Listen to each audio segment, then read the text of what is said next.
the senator, while indoctrinated, could not explain his toxicity.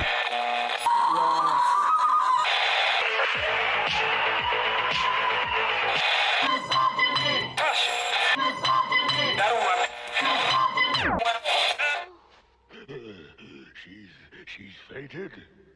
Just like a woman. Hello, everybody, and welcome to Honey Badger Radio. My name is Brian, and this is the Rantzerker. We are on Rantzerker number 153, if my memory serves. No, 135. I'm sorry, I got it backwards. Damn, 135. And we're going to be looking at. Oh, I'm here with Teal Deer. Welcome. Thanks for coming on, Teal Deer. Hi. Hey, how you doing? Okay. You feeling okay? Doing well? Yeah. Yeah. Next question. Okay. Well, I appreciate you taking the time regardless. So I wanted to look at this. I don't know if I would call it a study. It's an article, sort of like a paper. It has citations and references that's on ResearchGate. So it's like a research paper. And the gentleman who wrote it, his name is Steve Moxon, and it's entitled, and this is why I wanted to look at it, it's entitled, "Misogyny Has No Scientific Basis of Any Kind. The Evidence is of Phylogeny." And phylogeny is the love of women. Because I haven't heard that. But funny that I've heard the word misogyny so many times that it just sounds like white noise to me. But I've never heard phylogeny before. It up. And Seems fair. What was that? Seems fair. Yeah. We don't discuss a whole lot of, people actually like women. It's like, but they do though. So Yeah, they do. Well, this is the thing that I have been thinking about a lot lately, and I'd like to get your impression of this. But so this study talks about, and we'll get into some of the, details and stuff of the study. This research paper talks about, or makes the argument that misogyny, there's no scientific basis for it as an idea, as at least not as an idea in the way that it's presented by most people. I wouldn't even say feminists, just like the average person, when they discuss misogyny, they're talking about something that's very severe, but it's used extremely haphazardly and casually. And so it either never had meaning or it's lost meaning. And I think that this kind of framing of interactions between people, whether it's men and women, blacks and whites, Muslims and Christians, whatever it is, right? There is a weapon called, a lot of people call them isms, that are just thrown at people, and I don't think that they're actually defining reality like 99% of the time. And so instead, if it's the case that misogyny isn't real, like it doesn't really exist, or at the very least, it certainly doesn't exist to the degree that we use the term, then what is the purpose of the word if not to obscure or sort of detract away from actual, acts that we would deem to be immoral or violent or hateful? Do you see what I'm saying? well, yeah, it's basically just shaming language, browbeating, forcing people into some sort of ideological submission. Pretty much it.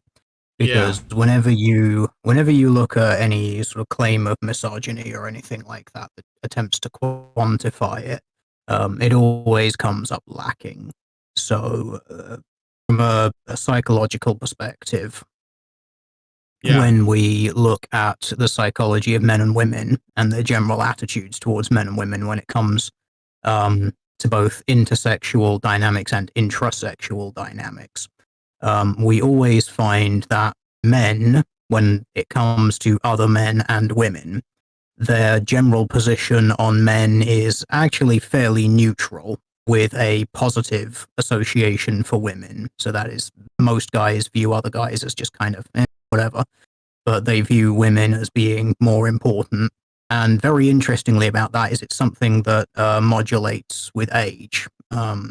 Men display sort of a neutral in-group dynamic when it comes to other men when they're younger, or sometimes very slightly positive. But as they become older, basically post-pubertal, it almost always goes to out-group preference. And women just have an in-group preference. They view the interesting thing about when it comes to women on aggregate is they have an aggregate in-group preference. But their out-group preference for men is either neutral or in some cases touching very slightly against, but that's somewhat rare. It's usually neutral. So basically, I mean, that's just from base psychological research that's been done on humans, like over the past 40 years. And this is stuff which, has been replicated repeatedly. And as far as I'm aware, this is a lot of what this paper goes into. And you dig into all sorts of things about society and how it looks at men and how it looks at women and how it treats them and how it cares more about one than the other. And you look at things like women, obviously we know that they receive disproportionate welfare spending, disproportionate medical spending, disproportionate all of this compared to issues that men face. You look at other social things, so regarding like violence and crime, men are more likely to receive than women. Threat assessment, women are more likely to perceive threat than men, probably because most men see a lot of other things as neutral, whereas women don't. And women are more likely to perceive themselves as being victims of things than men are, even though men are disproportionately more likely to be victim of it. And all of this stuff basically puts together, you just sort of see how humans operate. I mean, we can also throw into that the known hierarchical effects that humans have, where males sort of do this hierarchical jostling, and we know that this is something because this is that they do because it's associated with not only the serotonin system, but it's also linked to the testosterone system as well. That is, when men succeed at certain things, they will receive serotonin and bumps in testosterone as well. And times when they are sort of lowered in a hierarchy position, if they're actively competing and not just going along with it, they will get an associated drop with that. Now, women don't have such a complex. It is complex, but it's not in the same sort of way in that it's directly tied to where they are in relation to the hierarchy like that. Men's hierarchies tend to fall into categories or areas of interest or expertise, whereas women's tends to be more like a horizontal spread across everything, and this is how men and women modulate their relationships with each other. Again, this is all sort of generally speaking. And you look at all of this sort of stuff, and it's like, okay, so we clearly have these very hardwired biological underpinnings. That they are sociobiological underpinnings to how human beings work as animals. Some of it is obviously, we have a degree of modulation regarding society and environmental stimulus, but a lot of it is hardwired. And no amount of human interaction as just a social construct is going to change how your serotonin system interacts with a certain stimulus. Like, if your body didn't have the potential to produce, uptake, and distribute serotonin, that wouldn't happen, yet it does.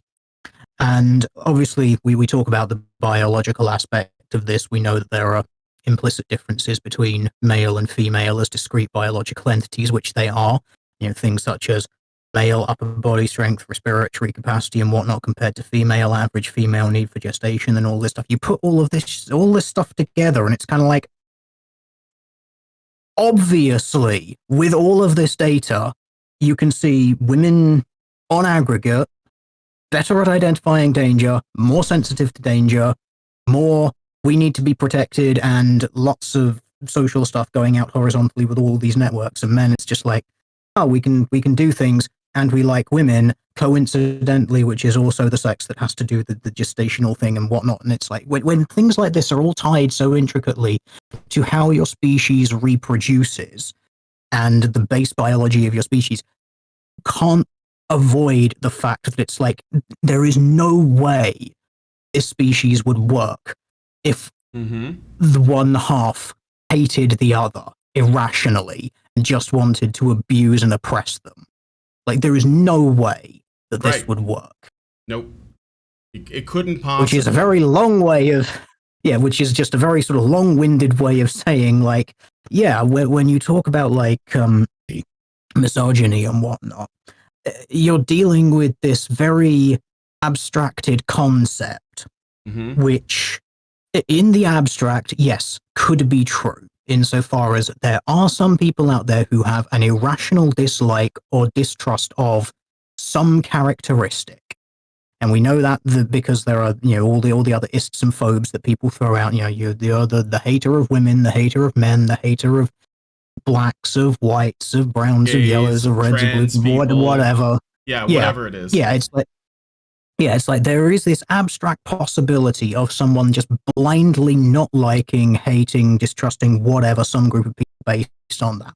However, what you are often looking at when you find people who actually genuinely hold that sort of viewpoint, and we're looking at single-digit percentage at most, probably not even a full percentage point of people who actually genuinely have a blanket consistent distrust of one characteristic of people, because that's what these charges are.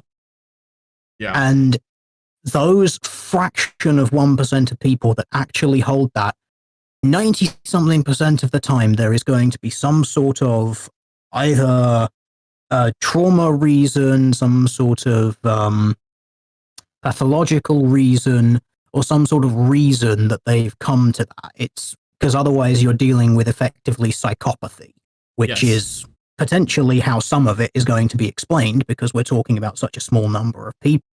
But, it's like, what's the favorite thing that you keep hearing whenever anyone brings up anything? It's like, who hurt you? Who hurt you? It's like, who hurt you? Why can't you just go get laid? Just do all of this stuff, virgin basement dweller, neck. It's like, okay, well, if what you're saying is true, then maybe that is the reason for this person to be developing and displaying these negative traits. Like, if someone consistently receives negative attention or negative focus, I mean, what do you expect to be the response to that? Yeah. Like, it's going to be negative, inevitably, because it can't be. Like, you can't run into a brick wall or something like that forever and just keep smiling through it. Eventually, people just give up and become jaded about it. Like, it's impossible to not happen. Right. And it's almost, and the thing is too, this is the reason why I don't find that the word misogyny has a lot of utility. It actually turns out that the misogyny is trying to describe a social phenomenon or a sort of state of being of an individual or even a group of people, because the assertion is, that patriarchy is misogynistic and therefore men are misogynistic. Or sometimes it just targets a man. Oh, MGTOWs are misogynistic, for example. But the problem with that is the truth is it's unknowable. And most of the time, when people feel a certain way, whether they are, batshit crazy, angry feminists that want to, use the state to essentially turn men into a slave class so that they can redirect funds to women. And yes, that is what many feminists want to do, or whether they know it or not, or if they are, sort of angry incel types that will tell you that they're angry at women. But what it isn't that. It's usually something very personal. It might have something to do with the way they were brought up by their mother or their father, or maybe a lack of those things. but it doesn't really add up when you look at an individual's response, even if they have a disgust response to another person or group of people based on a singular trait, like you were saying. That doesn't really explain enough, because it doesn't make sense to, unless again you have some kind of disorder. It doesn't actually make sense to feel that strongly about every person that has a certain, characteristic that you have a problem with. It's almost always something personal. So in a way, the "who hurt you" thing does seem to make some sense, but it's also projection, because I think that that's, ultimately what you're dealing with when feminists say "who hurt you, sweetie." They're really, sort of revealing something about themselves. I think some of it is projection, or it's just belittling. It's just, I'm just going to use this as a means of dismissing what I consider to be your bad behavior. It's like, oh, who hurt you? It's basically just get over it, stop showing your emotions about it. Yeah. Because that's one thing I hate about that phrase. Yeah, because so much of it is basically, it's like, oh, well, who hurt you? It's like, okay, well, this person. What about this person? This other person? This other person? Yeah, what now? It's like, okay, so where are you going to go with this? It's like, maybe this person has a reason that they express these emotions. Like, people's emotions tend to not just manifest randomly out of nowhere. There's usually some sort of stimulus. Now, we can potentially look at the stimulus and say, well, is your emotional response going to be considered proportional to the stimulus? We can debate that forever, but there is normally a reason for it. Yeah. Anyway, I didn't want to get too caught up in that, but I've been thinking about this mostly because I've been talking a lot about critical race theory, and there is a through line with a lot of these sort of leftist talking points, which essentially create oppressor classes and oppressed classes along various different axes in order to essentially try to gain power. That's all this is about at the end of the day. So when I think about it in those terms, I don't find that the term misogyny is very useful. And what's interesting about it is, and this is the last thing I'll say about this, being so in the eyes of feminists, and maybe the normies that sort of blue-pilled normies that take on the narrative, in the eyes of these people, being a misogynist is worse than being a criminal, or just doing evil things, like actions. They actually take a step back. This is the reason why you can find, that if you call a woman a cunt and she responds, and it could be for no reason, it doesn't really matter why, but let's say you just called a woman a cunt on the street, and then that woman pulls a gun out and shoots you. There will be people that will say that the guy who called a woman a cunt deserved it, because misogyny is more severe than murder or assault or something, right? And I think that what has happened is, over time, we have conditioned people to believe that bigoted statements, words, even if they are bigoted, even if they are extremely unpleasant, severe insults, whatever, that they are far more egregious than physical assault. In fact, that they should be responded to with violence, and that makes it okay. So, and it's along very specific lines. This is the reason why when in the UK there was all this talk about making misogyny a hate crime, just misogyny, which I don't even know how you define. How can you know when it's taking place? But they're talking about making it a hate crime, and I think they started with things like catcalling and harassment in Nottinghamshire, and there were some politicians, MPs, and MRAs in the UK that said, well, if you're going to make misogyny a hate crime, you have to make misandry a hate crime too. And I was like, no, this is a terrible idea. Please don't do this, because if you go down this road, number one, you should not be making anything hate crimes. Because this goes back to something that's a little bit more universal. There's just crime. If you adding hate to the front of it doesn't make the crime worse. That's like saying if somebody committed mass murder and killed 100 people with I don't know, by crashing an airplane into a building or setting off a bomb, but he wasn't ideologically motivated in any way. He was just like, I just don't like people. He was just a misanthrope.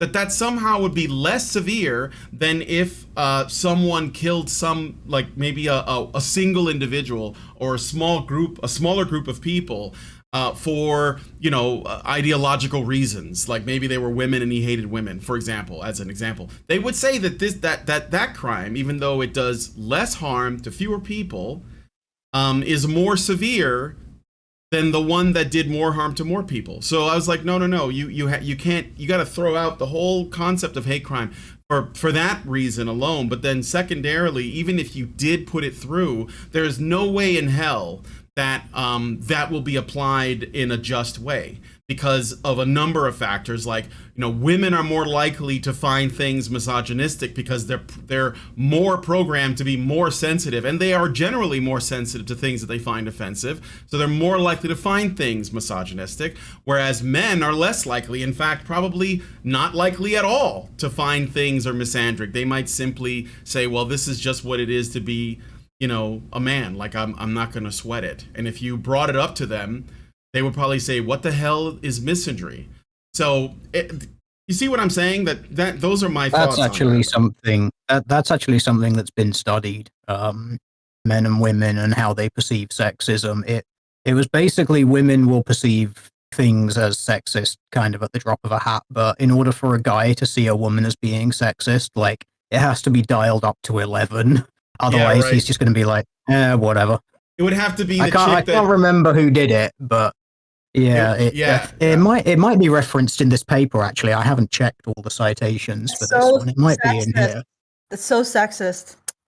Oh yeah, Allison is here. Let me just put her up on the. I'm just being an asshole. Don't worry about it. No, it's okay. So, like, I'll give you an example. I played a little clip. Very short clip before the show started, and there were some angry feminists in the comments section, as trivial as this would be, but it was essentially a clip from the old He-Man and the Masters of the Universe cartoon. Okay, and I want to show you guys really quick, so give me a second. I'll play it here, but I just had to go into YouTube. This sort of like sort of describes what I'm talking about. Okay. So, do you guys see that? You just enter my OBS so you can see it. So this is just a 6-second clip. Okay, you can see it. All right. She's fainted. Just like a woman. Okay, so. Skeletor says it is. So they kidnap like Princess Aura and she faints, and then they tell him, because Beastman has to point out the obvious, and Skeletor says just like a woman, and people in the comments are there's some people that are pretty fucking upset that he would dare to say that, and I'm like, yeah, but this is Skeletor. You know what I mean? He's a bad guy. Come on. Yeah, exactly. I mean, you're lucky that's all he said. The bad guy is doing bad guy things. Oh no. Also, how is he wrong? I think Skeletor's spitting facts. Yeah, right. Yeah. Anyway, but you see that's the thing. So Skeletor is a villain. He's a basic megalomaniac. He's a conqueror. If it wasn't a kid show, it would probably be more. He'd probably be more psychopathic, and he's literally like a lich. Like he's like some evil undead entity. And the concern people had is that he made a statement about women, stereotyping them as just oh, it's so typical that they would faint because they're so emotional or whatever, And it's funny because the women who are mad are also on their fainting couches, because Skeletor made this statement. So it basically sort of describes what I'm saying. It's like misogyny, or perceived misogyny, because again, the word is, I would say 99% of the time it's misused, is more severe than actual, wrong or evil, or whatever word you want to describe. I know evil for some people seems a little too black and white moralizing, but you see what I'm saying. Yeah.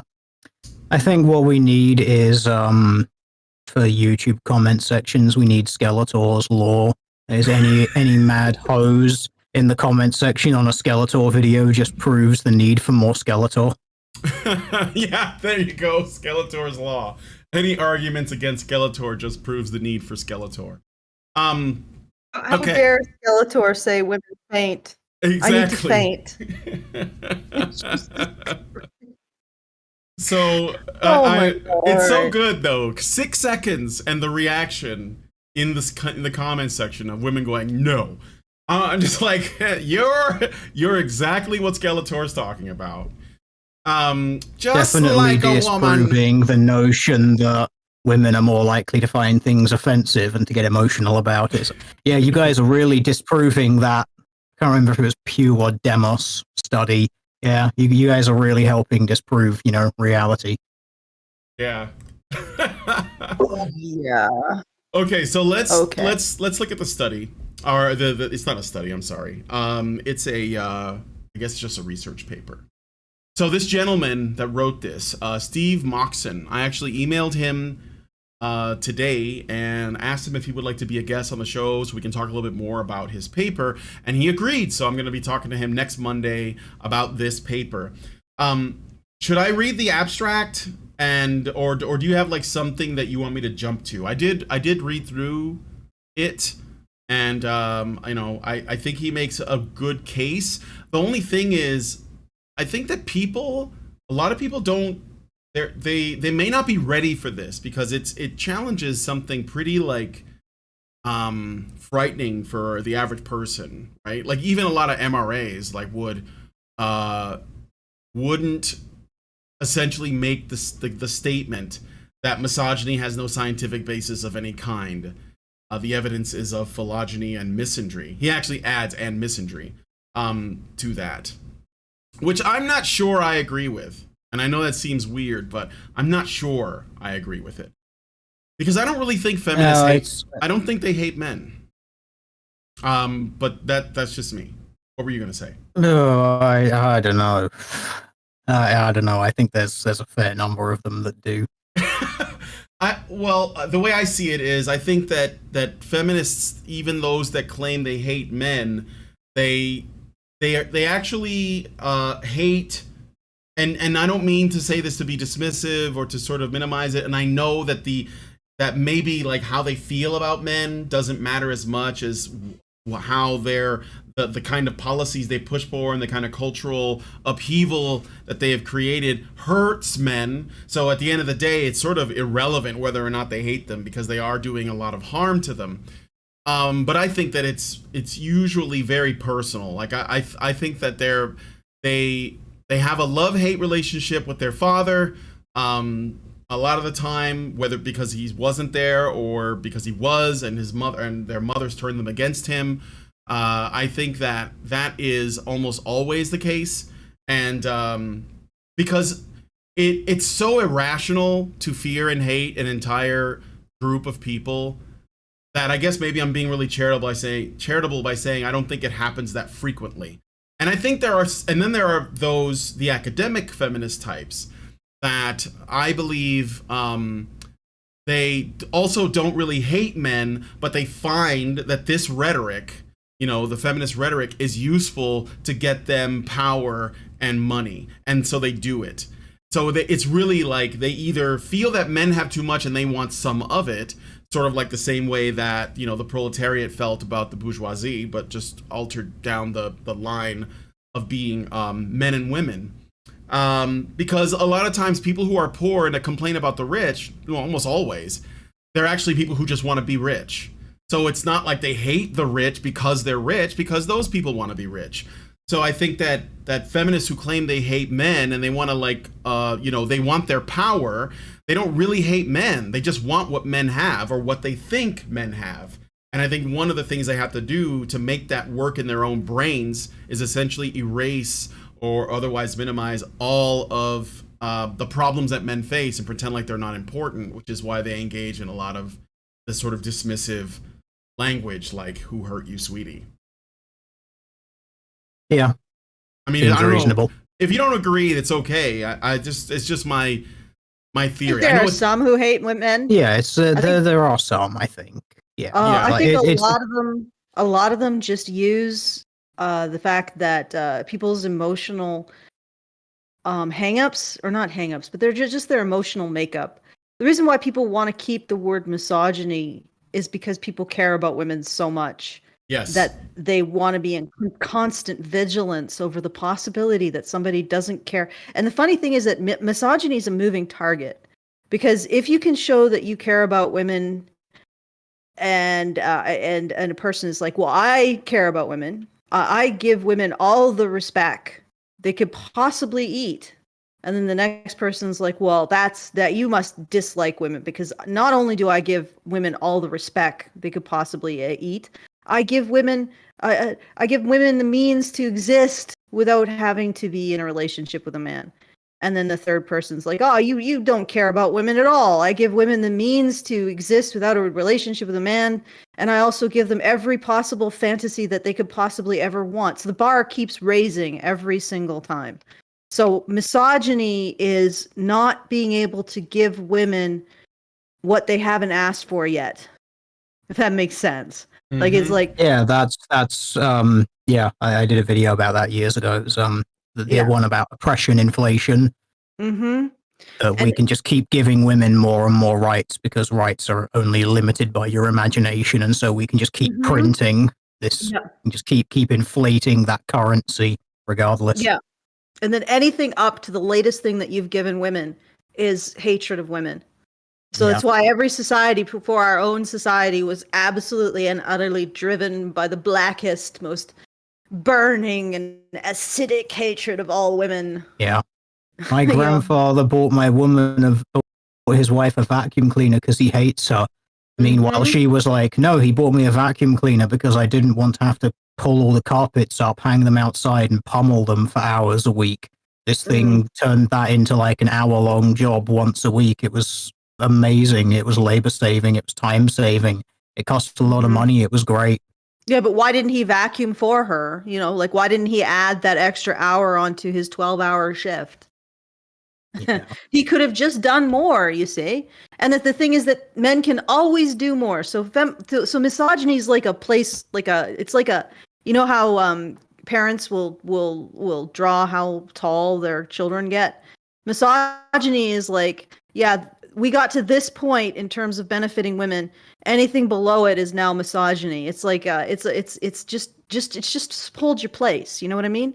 Just to hold it's to indicate what the line between what is and is not misogyny, or what it does and does not benefit women.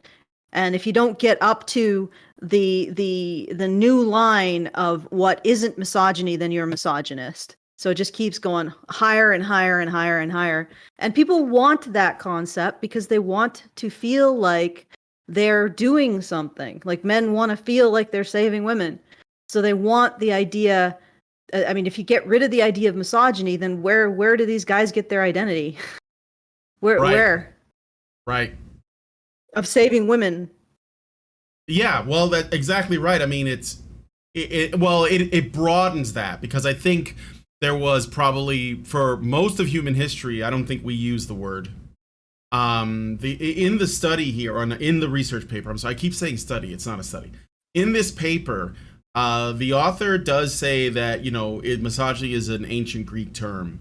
So I guess it goes back, but I would guess that the way it was used back then, he says it was coined along with misanthropy to denote an unusual antisocial attitude. So misogyny, even according to this paper, was rare in ancient Greece, but they needed a word for it because I guess it did, something like that did come up. And it came with misanthropy, which was probably more common. Because, I mean, like, I don't know, like how, because somebody said in the chat, by the way, that, it's also a fear of women, fear and or hatred of women. I think the fear, and then they said that the Oxford Dictionary has changed it, so the word fear is no longer included, which probably means it makes it more emotionally charged, because the idea that there are people who exist that hate women is enough to motivate men and women to guard Well, it against stops that. you being the victim. Because if you're a misogynist because you fear something, then you're the victim of the circumstance, potentially. Yeah. As yeah. opposed to if you that from the definition, then you're the instigator, you're the hostile party. Mm-hmm. Although I believe that hatred comes from fear, and so like you would have to feel as though, you know, because like by default we are, like, if we're not surrounded by things that we need to fear, we're pretty comfortable, and so there's no need to hate anything. But if you find that something is a threat or can be, either for cultural reasons or whatever, like maybe you have a fear of dogs, it could easily, I think, morph into an irrational hatred. I think they're pretty much connected. You know, I think one leads to the other. But yeah, it doesn't have the same emotional manipulation that just using hate make it fear.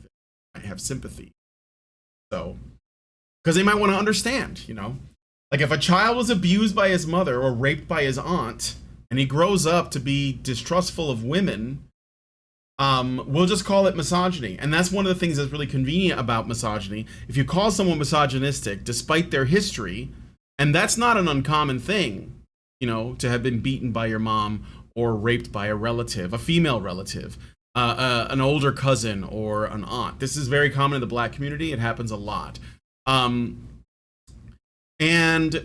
if we like observe a person's behavior as they get older and find that they mistreat women, or are not good enough to them, or use them for sexual pleasure or whatever, we may call that misogynistic. But when you do that, what happens is the curiosity ends, because now we have given this man a label, and now we don't need to understand where it comes from. And anyone who tries to say, hey, let's learn about this guy's history. How did he get to this point? What did he, you know, what were his experiences?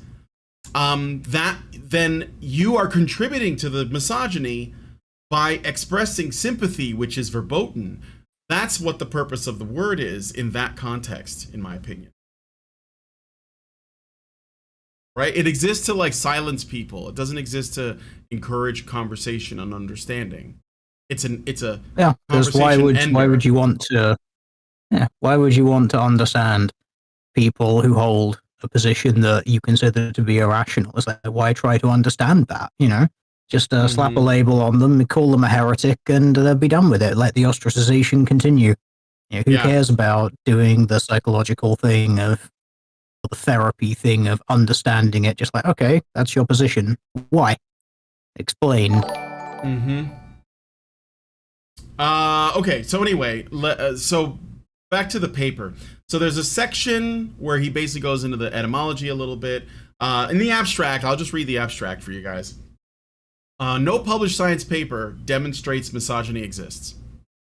Data on both implicit and explicit gender attitudes shows males substantially favoring females, phylogeny, or at worst, gender neutrality. This is hidden by Elysian, I hope I pronounced that right. That's a weird. With the wider notion of sexism. But there's no evidence for hostile sexism, and the hypothesized benevolent sexism is fatally flawed in operational definition.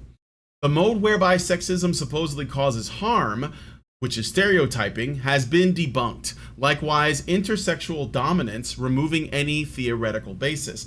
Possible male harm by control is belied in women being found the controlling party. Misogyny / sexism in being defined circularly is unfalsifiable. Therefore, non-specific conceptualization. Ideology itself actually hostile sexism, misandry, which is shown to be real but unseen. So, do you want me to keep going, or do you want me to jump it to anything? Well, I'm not exactly sure about the. I think this might be a literature review, but you know, there's some aspects of this paper, and I'm not saying that it's wrong, but it just sort of jumps out at me as being a little bit questionable. I know that it says things that we want to agree with, and I do agree with the premises of it, but it seems like this is more like an opinion piece. I'd have to look a lot closer at it, though. That makes sense. Like, I just don't want to. I don't want to. I want to look at this with at least some rigor. So I'm actually, because I know Teal Deer does spend a lot of time investigating these kinds of academic studies. Would you say this sort of passes the sniff test, or because for some reason it's raising my hackles up, and it's not. It's like I said, I agree with the concepts in it. I'm worried that this is not presented in a way that's really valid. I don't know. Mostly, I'd be more interested in looking at the actual journal that it's in. Yeah. I mean, it's come from newmalestudies.com, which, of course, by name alone might be like, maybe there's an ideological bias there or something along those lines. Mm-hmm. New Male Studies. I think that's actually, well, that actually is a bunch of psychologists and researchers have come together to create a body of work, or so I am actually familiar with New Male Studies. Like they're outside of the current academic regime when it comes to works about gender, etc. So in that sense, that actually gives me that makes me feel like it's probably more legitimate. Okay. Yeah, like I'm glad you said New Male Studies, because I know where that's coming from. However, they are definitely outside the current academic orthodoxy when it comes to looking at and talking about men, which explains the subject matter of this particular I think it's probably a literature review, but let me take a look at it. Continue, Brian. All right. I wanted to discuss that. That's okay. Just because we're looking at the study doesn't mean that we're necessarily like buying into this 100%. And this is actually the reason why I wanted to get the guy who wrote this paper on the show to talk to him about it. He does have a lot of sources listed. And the fact that it doesn't come from within the ivory tower, I understand why that might give people pause, but you also realize that most of what comes from the ivory tower is fucking awful.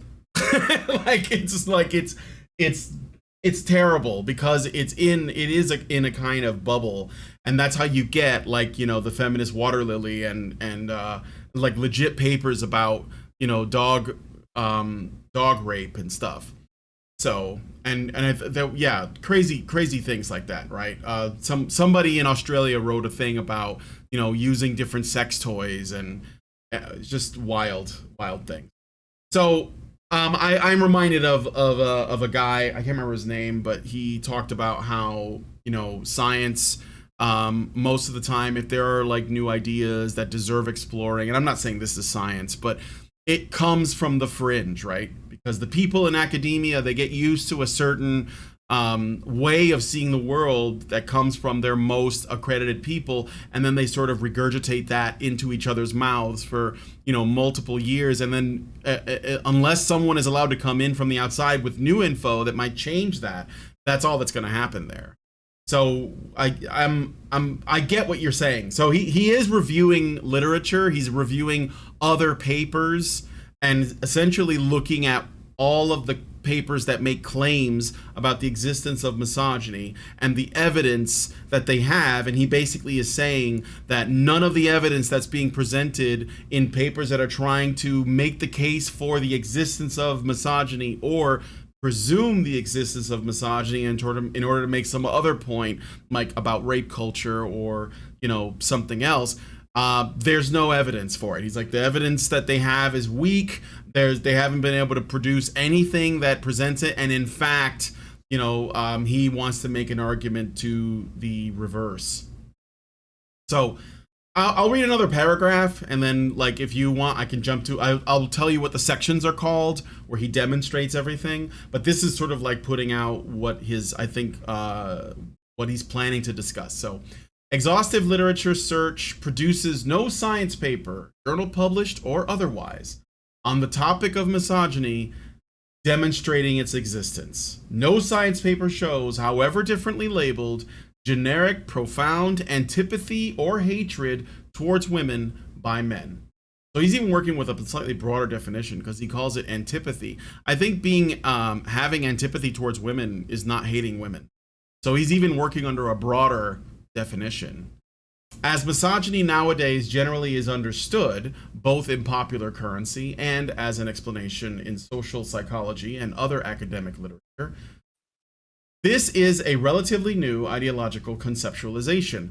Formerly, the common understanding, still current, was/is that some individuals of both sexes may hold in contempt the opposite sex in general, typically through such as a series of failed romances. An ancient Greek term, misogyny, was coined along with misanthropy to denote an unusual antisocial attitude. Tellingly, there was not even mention of misandry, let alone noting it as either unusual or that it was considered antisocial. The ancient Greeks had no such word. According to the Oxford Dictionary, there is no record of its usage until the late 19th century. This is misandry, but the presumption, without, if not contrary to evidence, that the ancient Greeks were misogynistic likely stems from the current understanding that historically women were held to be inferior in some respect. Latterly, the dissemination of feminist thinking has led to this being considered a form of misogyny, but it seems not to be the case, as is outlined here in Introduction to the Topic before beginning an examination of the scientific literature. So there's a presumption that the ancient Greeks, by feminist academics, that the ancient Greeks were misogynistic because they had the word misogyny in their vocabulary, which of course, and that women were considered to be inferior. And he talks later about how women's role and what they contribute to society is it's not something that really can be argued. And there's no correspondence with men. So, child conception, pregnancy, lactation, that kind of stuff, they're contributing to the production of citizens for society is pretty much, and there's no corresponding thing for men. At least this is what he's arguing, except for maybe insemination. And so when people talk about women being inferior to men, in the roles that men occupy in society, it's in the context of a recognition of the fact that women have contributions to human society that absolutely cannot be replicated by men. So while women could potentially take over the roles of men, men cannot take over the roles of women. So in other words, you got two roles for men and women. The women's role is so essential to society, it cannot be taken over. And so essential to being female, it absolutely cannot be taken over because men cannot gestate and they can't produce. Unfortunately, Loretta, you can't gestate it in a box. But so men can't replicate the roles of women, at least in terms of the reproductive functions of a society. So when they say women are inferior to men in men's roles, the idea is that it's said within the context of understanding that there is a role that women play that men can't occupy, just literally can't. They have no access to. And as feminists just don't even acknowledge this as a reality. So when you're in a society where women have a role that men can't possibly occupy, that is absolutely essential to the production of future citizens, and a society is a complete, if you don't have children, you're not going to have a future. And women occupy that role. There's no way they can be challenged in occupying that role. And the society says that, but women are less good at the roles that men occupy. Well, yeah, but they have an unassailable role that can never be taken from them. That doesn't mean that women are overall inferior relative to men.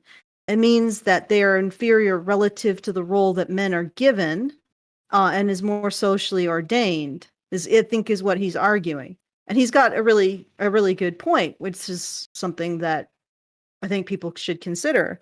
If you got one group of people who have a birthright that cannot be taken from them, a contribution to society that cannot be taken from them, and cannot possibly be encroached upon by the other group of people, and you say that group A is inferior in the roles that are left over for group B, are you really saying that group A is inferior overall? No.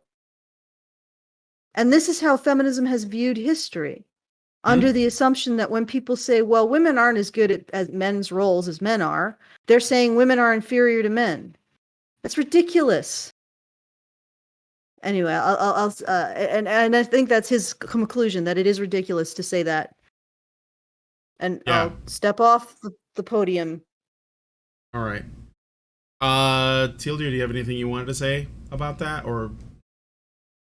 No, that's pretty good. Okay. Yeah. So yeah. I have just some. You can't directly compare two things, so don't. Yeah. Yeah. So there are so he has a couple of subsections, like headings, for other sections of paper. One is historical supposed misogyny is misinterpretation. I think that basically we just talked about that. Allison just explained. So, feminists try to make the argument for historical misogyny, and he's basically saying, no, that none of this is true. It's a misunderstanding of history. And it has a lot to do with, essentially, women's role isn't simply a socially constructed thing.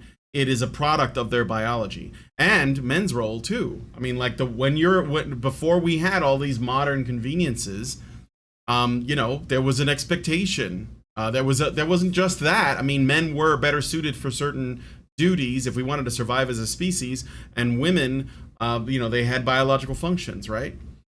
So this is what feminists would claim.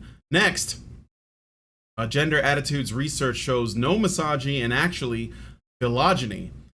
Misogyny, formally defined as is a punitive male to female hostile or highly negative attitude. Gender attitude, as it were. Gender attitudes, both male to female and female to male, most recently have been reviewed and freshly examined by Dunham, Barron, and Bonaggi 2016 in a culmination of their own earlier work in various collaborations, looking at not just explicit, but more unusually, also implicit measures, and for the first time in literature across all age groups. Dunham et al. Found for boys/men no negative association with female whatsoever. Implicit contrast with explicit responses in being default, automatic, tapped by taking only immediate response, and to what is only indirectly evoked, so as to avoid either prompting or providing sufficient time to recruit other cognitive processes to modify or filter it. The usual methodology is to measure response latency to presenting a target together with other stimulus, the association between which dictating the reaction time. The closer seems the association, the faster will be the subject's response. Furthermore, with age, the same-sex positivity shown by boys on implicit measures decreases so much from adolescence onwards. Males show by comparison such a strong shift to a more positive attitude towards females that overall their respective consideration for the sexes completely reverses. So so basically he's got a citation. They have done the studies. They found that not only do boys tend to prefer, or they tend to be somewhat favorable towards women, as they get older they only become more favorable. And of course, once they're like in adolescence, then they're the most favorable. Sounds about right. Just be aware of one thing. They're talking about implicit response and latency there. Part of me is concerned that is citing the implicit association test, which is pseudoscientific at best. Yeah, it is citing the implicit association test, and I noticed that they completely memory hold all of the research around the fact that men have no implicit bias towards other men, and women have implicit bias towards women.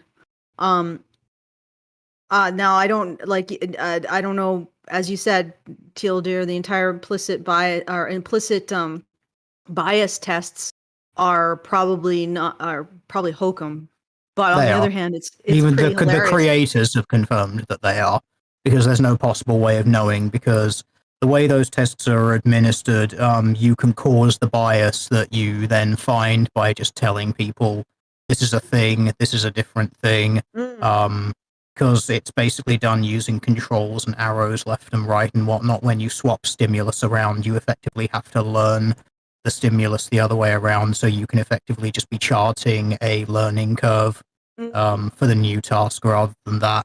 And then there's also the fact that when it comes to implicit bias, you're often looking at 0.00 something of a second average differences, which if you put it in time, the time it takes someone to blink, which is like 0.1 of a second, it's like if you put the differences in averages that implicit association finds into the term of blinking, your eye wouldn't even be a quarter of the way closed.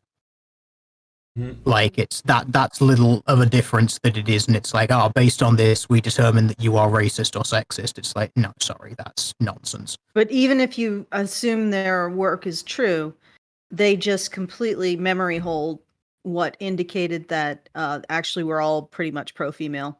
Yes, because this is why I like to use bits of research like this against feminists and the social justice minded, because they think the implicit bias test is great. So I'm just like, okay, well, here's one that proves men like women and women like women, and here's another one that proves police are slower to shoot black people than white people, and all of that sort of stuff. And then suddenly, then you start throwing things like that out about them, which challenges their general worldview, and suddenly the implicit bias test becomes more questionable and not as accurate. It's like, it's funny how that works, isn't it?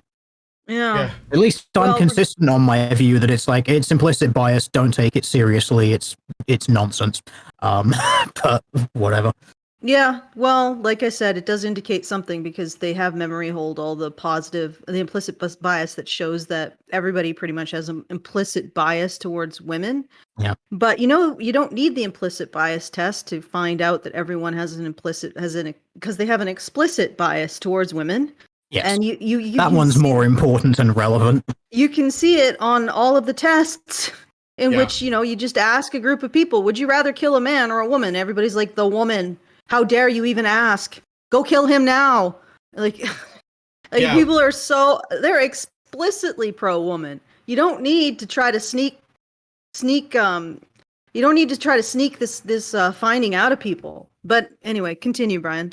Well, I was just going to add that the guy who wrote this is saying that he doesn't really trust the implicit part. In fact, he thinks that the reason why the implicit bias aspect, because it's supposed to measure both explicit and implicit, and apparently he has multiple studies, Skoronowski and Lawrence, Aidman and Carroll, Haddock and Zana, and was another one, and Carpenter, and they all produce similar findings, but he doesn't like the implicit part, and he thinks that it was included to essentially inflate the instances of misogyny so as to make it more lopsided, because what implicit means that they're basically reading the minds of people and jumping to conclusions, right, based on really sketchy evidence.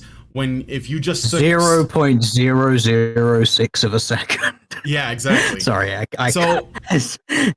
yeah.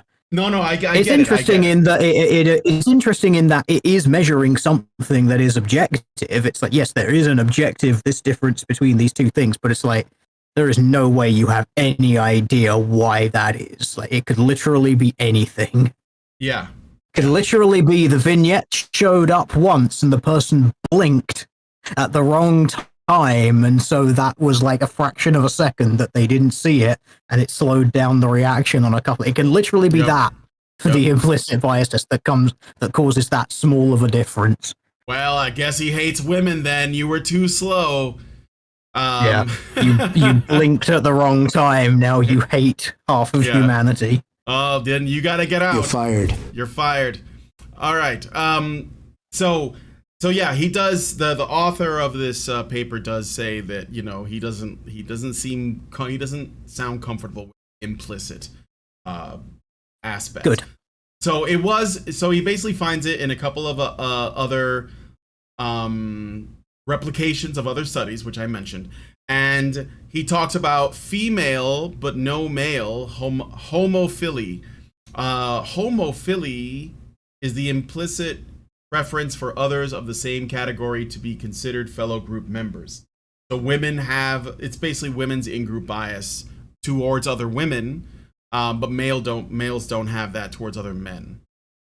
So I'll just read a little bit of this. Work squarely on what is conceived of as an automatic in-group bias, as indicated in immediate response experiments, revealed that this was strong for women, whereas men had no preference at all for their own over the opposite sex. Nozick and Banaji, 2002, Richardson and Amati, 2001. This was quantified by Rudman and Goodwin, 2004, as a five-fold sex differential, a factor of 4.5 in the same-sex preference. Interestingly, by a purer measure of implicit attitude, in that the measure they employed entailed methods eliminating any confound with gender stereotypes. They further found a similar sex differential in respect of explicit measures. In explanation of their results, Rudman and Goodwin conclude that of women that, quote, they alone possess a cognitive mechanism that promotes own group preference, end quote. What? Wait. So they conclude that only women have a mechanism for in-group preference instead of men don't have an in-group preference, but it has nothing to do with the fact that they're missing something, but rather that it doesn't. I don't understand that. That's really weird. So men have no cognitive mechanism to preferentially consider other males as co-members of their group. Most importantly, this is what the study is claiming. Most importantly, the neutral data means conversely that men have no cognitive mechanism to exclude, or to that end, in whatever way, to diminish females in considering them as fellow group members. On the contrary, a man, unlike a woman, sees everyone, men and women alike, as being fellow members of any symbolic grouping, such as the whole workplace, company, university, or department, to which he himself belongs. You guys understand that so far? Anything you want to say? Okay. His writing is really convoluted. Yeah, I'd be more interested to read the actual part of that paper or part of that book. I want to know what mechanism he's talking about, because I have read some things like this, but I actually mentioned that at the beginning of the stream. But we're talking about things like serotonin system and dopaminergic system, testosterone system, and things like that. I want to know the exact mechanism that they're referring to, because studies that I'm referencing and things like that, I'm talking about specific. I'm actually naming the specific mechanisms, whereas this is vagary. I want the specific. Yeah, I'm not so sure he's this is intentional vagary for vagary's sake. It just might just be that he's. It might just be that that's how the quote is in the book, and you can't really or he change just writes it. this way. He just writes this way, and he really needed an editor. But I just wanted to look at that what they're saying about no cognitive mechanism for in-group bias among men. So essentially, men don't regard themselves as a group. So instead, they will, they want to have an additional group. So they'll be like, we're part of this team. We're part of this group of men working on this skyscraper, or we're part of this this regiment, or it's identity saliency. That's all it is. We are this Space Marine chapter versus that Space Marine. So, but what's interesting about that is that would tend to explain why men create these cooperative identities towards a goal to a far greater degree than women do. And of course, these cooperative identities that are aimed towards a goal are highly productive. And so the only way that you would get women to do this too would be to remove the sense that they should identify as women, which, to me, that's an interesting thought, because you can't really these cooperative identities that men form, that they seem to have an instinct to form. So they don't take an identity from being men; they take an identity from these cooperative identities that they form together, and then you become part of that by serving the group goal. Of course, they're also exploratory, so they are creating things that don't exist before they create them. There's no way to get women into a position of being able to be part of that without teaching them the same psychological mechanism or enforcing the same psychological mechanism on them. Do you see what I'm saying? Like, Yeah. you can't. Well, it's because women's value in this is inherent. It's because they're female, whereas male value is constructed based upon what they achieve. And this is why women have we're just women and that's good enough and that's what we have in common. Whereas men, it's like, no, we need to achieve something so that we are able to actually become men, as it were. Even more, we need to develop a cooperative identity to achieve something, and that becomes our identity. That becomes our in-group bias. Yeah, because that's more salient than we are just men. Yeah, exactly. And the only way that women are ever going to be innovative and productive in the outside world, the way men are, is if they also had no identity. They didn't have they would have the urge to create these cooperative identities to have a sense of in-group belonging with other women, which is something I don't see happening. Oh no, you have to basically say to women, you don't, your value as woman is not enough by itself. You must achieve more. Yeah, it's actually, it's a negative. You'd have to not respect women. Mm-hmm. In order to develop women's individuality and their individual moral agency and their collective achievement, because a lot of the achievement that we pin on individual men is actually the achievement of the male identity groups that they belong to. I mean, the only way to get women into those roles is to basically not respect them for being women. Take away their participation ribbons. You don't get a participation ribbon just for existing ladies. Yeah, exactly. Yep. All right, so the next section. But that's misogyny. Obviously that's just hatred of women, because not celebrating women for everything they do, including like taking a shit, and doing nothing and being awful. Yeah, that's hating women. This is the reason, like the reason why I've been sort of challenging the idea of misogyny, because it just keeps broadening and broadening and broadening, and it erases actual like bad behavior. So, trying and failing to find misogyny in special conditions. With the failure to demonstrate misogyny and the literature clearly indicating at worst neutral and usually very positive attitude of males to females, there have been attempts to find or manufacture special conditions that prompt it. Having replicated Rudman and Goodwin's findings in a Japanese sample, 2009, Ishii and Numa Zaka, whatever, 2015, investigated males under threat. Numa Zakat, thank you. Investigated males under threat to their sense of self-worth when gender was made salient, on their hypothesis that this would produce a negative association with women. So they tried to make men angry at women so that they could call them misogynists for reacting. However, they found no evidence at all of this, only an absence of positive association.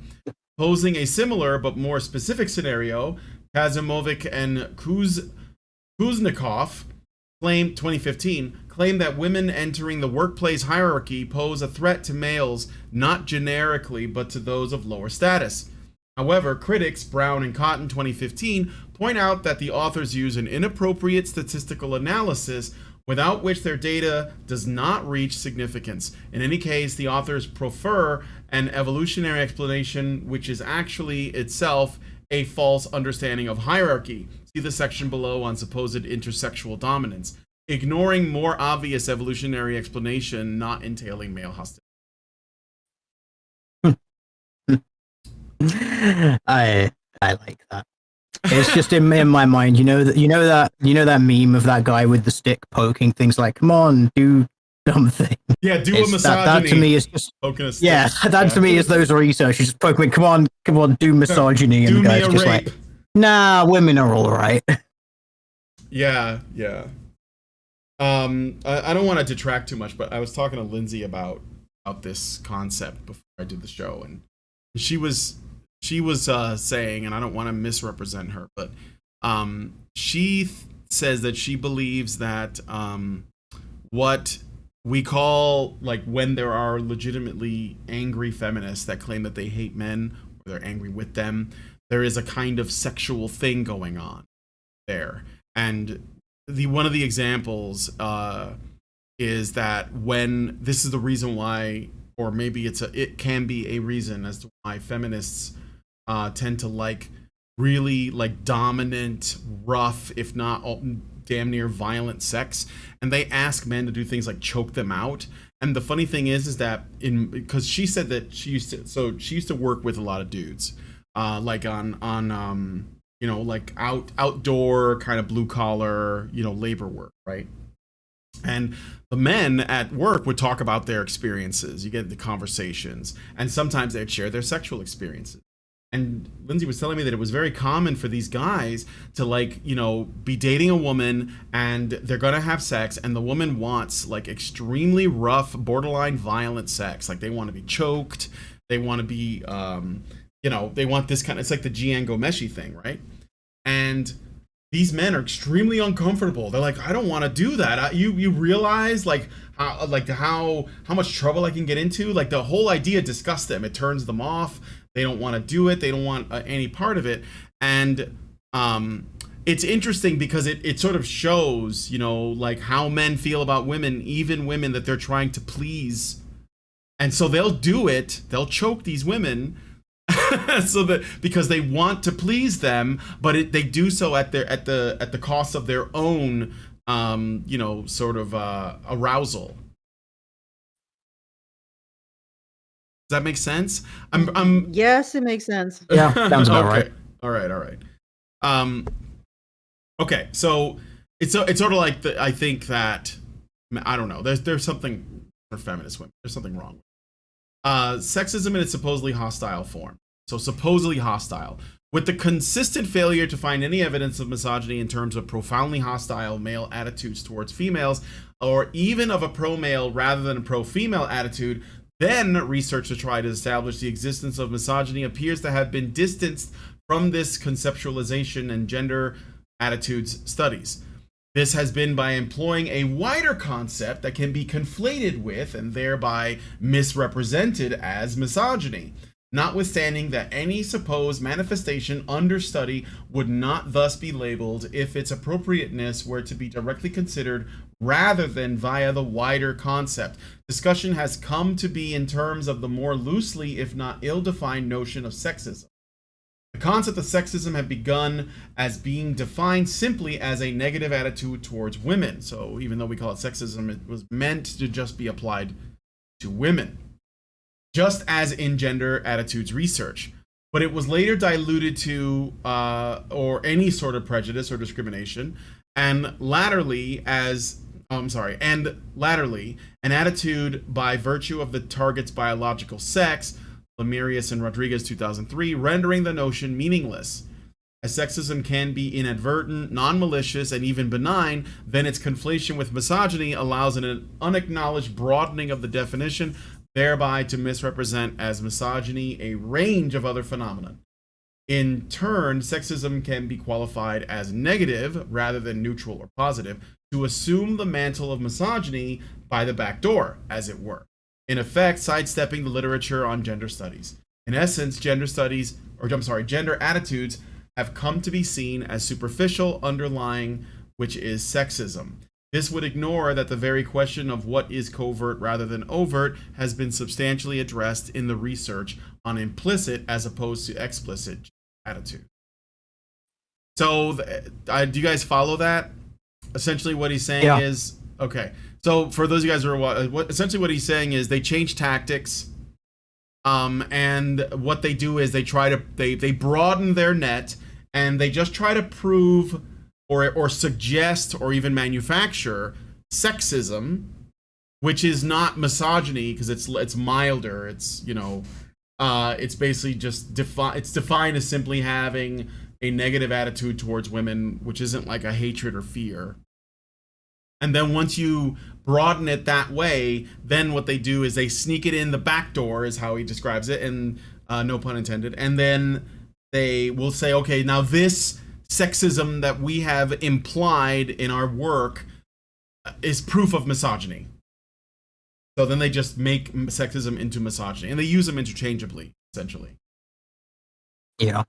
It's also the fact that they have what would appear to be mutually exclusive or contradictory definitions, which is the ever-expanding part. That's where we get into things like benevolent sexism and whatnot.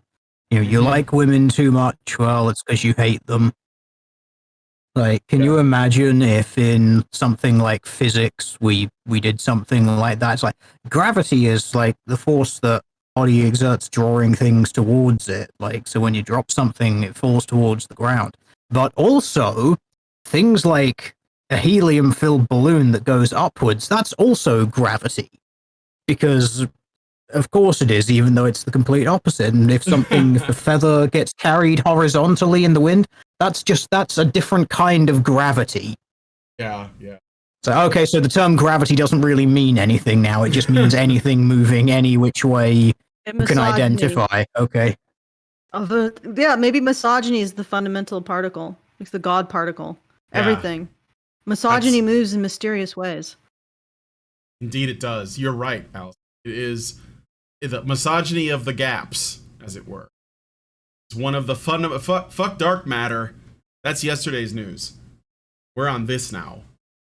Okay, so a major problem, or the major problem, with the notion of negative, dubbed hostile sexism is the deeply flawed operational definitions employed in studies. The most recent sexism inventory by Tugis et al. 2015 is criticized by Tostain 2016, citing 3 examples, the first 2 supposedly denoting the hostile form.